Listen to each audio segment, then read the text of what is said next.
আসসালামু আলাইকুম, সবাই কেমন আছেন? আশা করি খুব ভালো আছেন। আজকের এই ভিডিওতে দেখাবো কিভাবে রেল সেবা অ্যাপে অ্যাকাউন্ট খুলবেন অথবা অ্যাকাউন্ট রেজিস্ট্রেশন করবেন এবং কিভাবে টিকিট কাটবেন।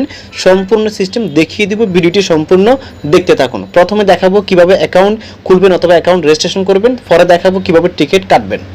আজকের এই ভিডিওটা শুধুমাত্র নতুনদের জন্য, যারা কখনো রেল সেবায় অ্যাকাউন্ট খুলেনি অথবা রেজিস্ট্রেশন করেন নাই, আপনাদের জন্য। প্রথমে আপনি প্লে স্টোরে চলে আসবেন, আপনার মোবাইলে থাকা প্লে স্টোরে চলে আসবেন। আসার পর সার্চ আইকনে ক্লিক করে দিবেন। এখানে আপনি লিখবেন রেল সেবা। রেল সেবা লিখে আপনি সার্চ করে দিবেন। এরপর আপনি অ্যাপ্লিকেশনটা পেয়ে যাবেন। প্রথমে পেয়ে যাবেন, এখানে ক্লিক করে দিবেন, তারপর ইনস্টলে ক্লিক করে দিবেন। ইনস্টল হয়ে যাবে, আপনি অপেক্ষা করেন। ইনস্টল হয়ে গেলে আপনি ওপেনে ক্লিক করে দিবেন। এরপর কিছুক্ষণ লোডিং নেবে, অপেক্ষা করবেন। এখানে আপনি দুটো অপশন পাবেন, লগ ইন, রেজিস্টার। আপনি এখান থেকে রেজিস্টার এই অপশনে ক্লিক করে দেবেন। ক্লিক করে দেওয়ার পর আপনার সামনে এরকম চলে আসবে। আপনি এই ফর্মটা পূরণ করবেন। এখানে ফুল নেম, আপনার পুরো নামটা বসায় দিবেন। এরপর হচ্ছে ইন্টার মোবাইল নাম্বার, এখানে আপনি আপনার মোবাইল নাম্বারটা বসায় দিবেন। এরপর ইন্টার এনআইডি নম্বর, আপনি আপনার এনআইডি নম্বরটা এখানে বসায় দিবেন। এরপর আপনি এখানে আপনার জন্ম তারিখটা বসায় দিবেন। তো আমি একটা একটা করে সবগুলো দিয়ে দিচ্ছি। এখানে সবগুলো তথ্য আপনি আপনার এনআইডি কার্ড অনুযায়ী দিয়ে দিবেন। নাম, মোবাইল নাম্বার, এনআইডি নম্বর, তারপর হচ্ছে জন্ম তারিখ দেওয়ার পর আপনি এখানে I am A not robot এই লেখাটাতে ক্লিক করে দিবেন। এরপর আপনার এখানে একটা ক্যাপচা আসবে, এটা আপনি পূরণ করবেন। এখানে বলছে ট্রাফিক লাইট, আপনি দিয়ে দিবেন, সিলেক্ট করে দিবেন। যেখানে যেখানে আছে আপনি সিলেক্ট করবেন। এরপর আপনি নিচের দিকে পাবেন ভেরিফাই, আপনি ভেরিফাই অপশনে ক্লিক করে দিবেন। দেওয়ার সাথে সাথে ভেরিফাই হয়ে যাবে। এরপর আপনি নিচে পাবেন ভেরিফাই, এই লেখাটাতে আপনি টাচ করে দিবেন। এখন আপনার সামনে এরকম আসবে, আপনি এখানে একটা নতুন পাসওয়ার্ড দিয়ে দিবেন। এরপর আপনি কনফার্ম, এখানে নতুন পাসওয়ার্ডটা সেম পাসওয়ার্ড দিয়ে দিবেন। এরপর একটা ইমেল অ্যাড্রেস দিয়ে দিবেন। এরপর আপনি এখানে আপনার পোস্টাল কোড দিয়ে দিবেন। এনআরআই কার্ড অনুযায়ী আপনি এনআরআই কার্ডের পিছনে একটা পোস্টাল কোড আছে, ওটা দিয়ে দিবেন। এরপর আপনি অ্যাড্রেস দিয়ে দিবেন। তো আমি সবগুলো বসাই দিচ্ছি। Password, Gmail, postal code, address দেওয়ার পর আপনি রেজিস্টার এই লেখাটাতে ক্লিক করে দেবেন। নিচের দিকে পাবেন রেজিস্ট্রেশন, এখানে আপনি ক্লিক করে দেবেন। এরপর আপনার নাম্বারে একটা ভেরিফিকেশন কোড আসবে, ওই কোডটা আপনি সংগ্রহ করে নেবেন। তারপর এখানে বসায় দিবেন। নাম্বারটা চলে আসছে 331880, আপনি ভেরিফিকেশন কোডটা এখানে বসায় দিবেন 331880। এরপর আপনি ভেরিফাই অপশনে ক্লিক করে দিবেন। এরপর আপনি লগ ইনে ক্লিক করে তারপর এখানে আপনার মোবাইল নাম্বারটা আর পাসওয়ার্ড যেটা দিয়েছিলেন ওটা দিয়ে দিবেন। দিয়ে তারপর আপনি লগ ইনে ক্লিক করে দিবেন। তো আমি বসাই দিচ্ছি। If you are under 18 years old or a foreign passport holder, you can register with your birth certificate or passport by clicking the submit data button. আপনাদের যাদের বয়স 18 নিচে অথবা আপনারা বিদেশি পাসপোর্টধারী হন, আপনারা আপনাদের সার্টিফিকেট, বার্থ সার্টিফিকেট অথবা পাসপোর্ট দিয়ে করতে পারবেন। তার জন্য আপনারা সাবমিট ডাটা এটাতে ক্লিক করে দেবেন। এরপর আপনি এখানে বাকি তথ্যগুলো দিয়ে দিবেন। এখানে আপনার আমি দেখাচ্ছি, এখানে আপনাদের ফুল নেম, ইমেল অ্যাড্রেস দিয়ে দিবেন, মোবাইল নাম্বার দিয়ে দিবেন, মোবাইল নাম্বার ডাবল দিবেন। এরপর আবার মোবাইল নাম্বারটা দিয়ে দিবেন। এরপর হচ্ছে আইডেন্টিফিকেশন টাইপ, এখানে ক্লিক করে আপনি বার্থ সার্টিফিকেট অথবা ফরেন পাসপোর্ট যেটা দিবেন ওটাতে ক্লিক করে দিবেন। তারপর এখানে ডেট অফ বার্থ দিয়ে দিবেন। এরপর হচ্ছে পোস্টাল কোড দিয়ে দিবেন, অ্যাড্রেস দিয়ে দিবেন, পাসওয়ার্ড দিয়ে দিবেন। এরপর আবার পাসওয়ার্ড দিয়ে দিবেন। এরপর আপনি এখানে আপনার একটা সেলফি দিয়ে দিবেন। এরপর আপনি রেজিস্ট্রেশন এখানে ক্লিক করে দিবেন। লগ ইন অপশনে ক্লিক করে দেওয়ার পর এরকম আসবে, আপনারা আই এগ্রিতে ক্লিক করে দিবেন। এখন আপনার এনআইডি কার্ড ভেরিফিকেশন করার জন্য আপনি থ্রি ডট মেনুতে ক্লিক করে দিবেন। এখানে নিচের দিকে আপনারা পাবেন এনআইডি ভেরিফিকেশন, এই লেখাটা এখানে থাকবে এনআইডি ভেরিফিকেশন, ওটাতে ক্লিক করে দিবেন। এরপর আপনারা ব্যাকে চলে আসবেন।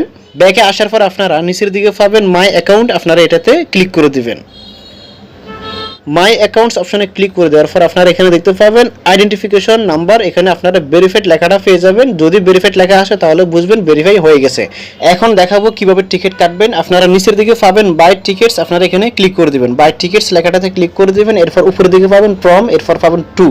ফর্মে আপনারা দিয়ে দিবেন আপনি কোথা থেকে যাবেন, এখানে ফর্মে ক্লিক করে দিবেন। তো আমি ঢাকা থেকে যাব। এরপর আপনি কোথায় যাবেন, সিলেক্ট স্টেশন, এখানে টুতে ক্লিক করে দিবেন। এখানে আপনি দিয়ে দিবেন। তো আমি নরসিংদী দিচ্ছি। এরপর আপনি ক্লাস পাবেন, ক্লাসে ক্লিক করে দিবেন। এখানে বিভিন্ন ক্লাস আছে, আপনি কোনটাতে নেবেন। তো আমি সুবনে ক্লিক করে দিচ্ছি। এরপর আপনি জার্নির ডেটে ক্লিক করে দেবেন। আপনি ডেট দিয়ে দিবেন কয় তারিখ আপনি যাবেন। তো আমি 10 তারিখ দিচ্ছি। এরপর আপনি সার্চ ট্রেন এখানে ক্লিক করে দেবেন। উপর দিকে দেখতে পাবেন ট্রেনের নাম মহাসাগর প্রভাতী, এখানে দেখতে পাবেন কিশোরগঞ্জ এক্সপ্রেস, এরপর নিচের দিকে আরও আছে আপনারা দেখতে পাবেন এখানে চট্টলা এক্সপ্রেস। এরপর আপনারা দেখতে পাবেন এখানে ক্লাস আছে, দেখুন এখানে ক্লাস আছে, এখানে সিট হচ্ছে 0, টাকা হচ্ছে 80 টাকা। এখানে আপনারা দেখতে পাবেন 2টা সিট আছে, এখানে সিট নাই 0 আছে। এভাবে আপনারা প্রত্যেকটা ট্রেনের দেখে নেবেন। এখানে হচ্ছে আপনার 0, এখানে 43টা সিট আছে, এখানে আপনারা দেখতে পাবেন ক্লাস উল্লেখ করা আছে। তো আপনি কোনটাতে টিকিট কাটবেন সেটাতে ক্লিক করে দেবেন। দেখুন আমি আপনাদেরকে দেখাচ্ছি, এখানে আমি কিশোরগঞ্জ এক্সপ্রেস, এখানে দেখতে পাচ্ছেন আপনারা এস শেয়ার, এখানে টাকা হচ্ছে 80 টাকা, 43টা সিট আছে। তো আমি বুক নাও এখানে ক্লিক করে দেবো, আমি আপনাদেরকে দেখানোর জন্য একটা কাটতেছি। এখানে আপনারা দেখতে পাবেন 10 জুন 10:30 AM ট্রেন ছাড়বে, যাবে আপনার 11:36, 1 ঘন্টা 6 মিনিটে চলে যাবে। এরপর আপনারা এখানে কোচ দেখতে পাবেন, সিলেক্ট কোচ, এখানে যেগুলো আপনার হলুদ আছে এগুলো আপনার সিট খালি নেই, যেগুলো সাদা আছে ওগুলোতে আপনার সিট খালি আছে। তো আমি একটাতে ক্লিক করে দিচ্ছি। ক্লিক করে দেওয়ার পর আপনারা নিচের দিকে আসলে এখানে সিট খালি দেখবেন, যেটাতে আপনি কাটবেন ওটাতে ক্লিক করে দেবেন। তো আমি যখন একটা দিচ্ছি, এখন আমি 20 দিচ্ছি। এরপর আপনি নিচের দিকে আসবেন, নিচের দিকে আসার পর আপনি দেখতে পাবেন কন্টিনিউ পারচেজ, আপনি এটাতে ক্লিক করে দেবেন। আপনি রেল সেবায় অ্যাকাউন্ট খোলার সময় যে নাম্বার দিয়েছিলেন ওই নাম্বারে একটা ভেরিফিকেশন কোড আসবে, আপনি ওই কোডটা সংগ্রহ করে নেবেন। কোডটা চলে আসছে 4046, আপনি কোডটা এখানে বসায় দেবেন 4046। কোডটা বসানো হয়ে গেলে আপনি ভেরিফাই অপশনে ক্লিক করে দেবেন। এরপর আপনি এখানে ক্লিক করে দিবেন, দেখতে পাবেন এখানে চাইল্ড অ্যাডাল্ট, আপনি যদি শিশু হন তাহলে শিশু দিবেন, চাইল্ড দিয়ে দিবেন, আর যদি বয়স্ক হন তাহলে অ্যাডাল্ট দিয়ে দিবেন। এরপর আপনি নিচের দিকে চলে আসবেন। নিচের দিকে আসার পর আপনি প্রসিড এই লেখাটাতে ক্লিক করে দিবেন। এরপর একটু নিচের দিকে আসবেন, এখানে দেখা যাবে আপনার টোটাল সিট হচ্ছে 1, এখানে দেখা যাবে আপনার টোটাল ফে হচ্ছে 100 টাকা করতে হবে। তো আপনি কিসের মাধ্যমে পে করবেন সেটা আমি আপনাদেরকে দেখাচ্ছি, আমি বিকাশের মাধ্যমে করব। তো আপনি যেটাতে করবেন ওটাতে ক্লিক করে দিবেন। তো আমি বিকাশে ক্লিক করে দিচ্ছি। বিকাশে ক্লিক করে দেওয়ার পর আপনি নিচের দিকে আসবেন, নিচের দিকে আসার পর দেখতে পাবেন প্রসিড টু পেমেন্ট, এখানে ক্লিক করে দেবেন।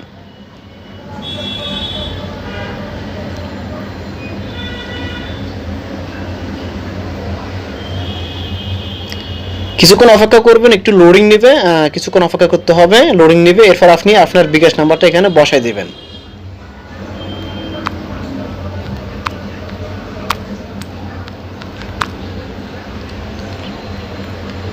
বিকাশ নাম্বারটা বসানোর পর আপনি কনফার্ম এটাতে ক্লিক করে দিবেন।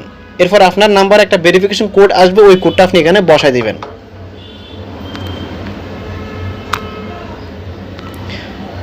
ভেরিফিকেশন কোডটা বসানোর পর আপনি কনফার্ম এই লেখাটাতে আবারও ক্লিক করে দিবেন। এরপর আপনার বিকাশের পিনটা দিতে বলবে, আপনি বিকাশের পিনটা বসাই দিবেন। বিকাশের পিনটা বসানোর পর আপনি কনফার্ম এই লেখাটাতে আবারও ক্লিক করে দিবেন। এরপর কিছুক্ষণ অপেক্ষা করবেন, ভেরিফিকেশন সাকসেসফুল লেখা চলে আসবে, পেমেন্ট হয়ে গেছে। এরপর আপনি অপেক্ষা করবেন কিছুক্ষণ। এরপর আপনি দেখতে পাবেন ভিউ টিকেট, আপনি এখানে ভিউ টিকেট এটাতে ক্লিক করে দিবেন। তারপর আপনি এটা ডাউনলোড করে নেবেন। এরপর নিচের দিকে পাবেন আপনি ডাউনলোড টিকেট, আপনি এটাতে ক্লিক করে দেবেন। তারপর আপনার এখানে আপনি সেভে ক্লিক করে দিবেন, আপনার গ্যালারিতে এটা সেভ হয়ে যাবে। এরপর আপনি ব্যাকে চলে আসবেন। ব্যাকে আসার পর আপনি আপনার মোবাইল থেকে খুঁজে নেবেন মাই ফাইল, এই অ্যাপ্লিকেশনটি আপনি খুঁজে নেবেন, এটাতে ক্লিক করে দিবেন। এরপর আপনি এখানে খুঁজে নেবেন, ডাউনলোড অপশন আছে, আপনি ডাউনলোড অপশনে ক্লিক করে দিবেন। এরপর আপনি এখানে প্রথমে পেয়ে যাবেন, এখানে ক্লিক করে দিবেন। তারপর আপনি এটা চাইলে স্ক্রিনশট দিয়ে রাখতে পারেন। এরপর আপনি যদি কাউন্টারে যান তখন আপনি এটা দেখালে তারা বুঝতে পারবে। এটা আপনি স্ক্রিনশট দিয়ে রাখেন, আপনি যখন কাউন্টারে যাবেন, টিকিট কাউন্টারে যাবেন, তখন আপনি এটা দেখাইলে হবে। এই ছিল আমাদের আজকের এই ভিডিও। যদি আমাদের ভিডিওগুলো ভালো লাগে লাইক, কমেন্ট এবং আমাদের চ্যানেল সাবস্ক্রাইব করে আমাদের পাশে থাকবেন।